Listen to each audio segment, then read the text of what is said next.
અને કેવી રીતે સેલ્ફી ખેંચવામાં આવે તેની માહિતી આપવામાં આવશે।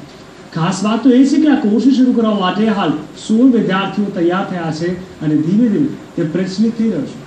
સેલ્ફી की बात યુવાનોમાં સેલ્ફીનો ક્રેઝ માટે સેલ્ફી કોર્સ અમદાવાદના યુવા ગ્રુપ દ્વારા સેલ્ફી કોર્સ શરૂ કરવામાં આવ્યો।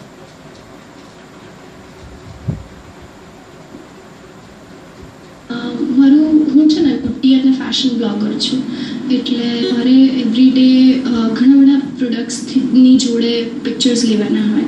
હું પ્રોડક્ટ્સને યુઝ કરું અને એ કેવા દેખાય છે, એટલે મેકઅપના પ્રોડક્ટ્સ હોય, એ કોઈ ડ્રેસીસ હોય જે હું પહેરું અને પછી એનાથી લોકો જુએ કે ભાઈ કઈ રીતના ડ્રેસિંગ હોવું જોઈએ, કઈ રીતના મેકઅપ કરી શકાય અલગ અલગ પ્રસંગો માટે, ડે ટાઈમ, નાઇટ ટાઈમ। સો હવે એના માટે મને સેલ્ફીઝ સારા હોવા બહુ જ જરૂરી છે, પણ જરૂરી નથી કે ખાલી એક સારો કેમેરા હોય અને તમે ગમે એમ સેલ્ફી લો તો એમાં તમે જે બતાવવું હોય બતાવી શકો।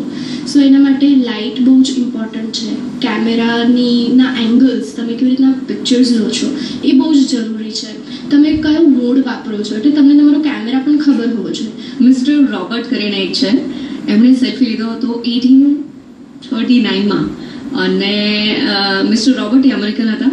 સેલ્ફ પોર્ટ્રેટ એમણે જે લીધો હતો એ વખતે જે ટેકનોલોજીનો અભાવ છે એટલે એવું કહેવાય છે કે ઓલમોસ્ટ 3 થી 15 મિનિટ સુધી કદાચ એમને મોશનલેસ બેસી રહેવું પડ્યું હશે, ત્યારે જેને આખો સેલ્ફ પોર્ટ્રેટ ક્રિએટ થયો છે અને સેલ્ફીના ઇતિહાસમાં એ સૌથી પહેલો સેલ્ફી લેવાયો છે। પછી 1920માં ન્યુયોર્કની અંદર મોડર્ન સેલ્ફી લેવાયો હતો।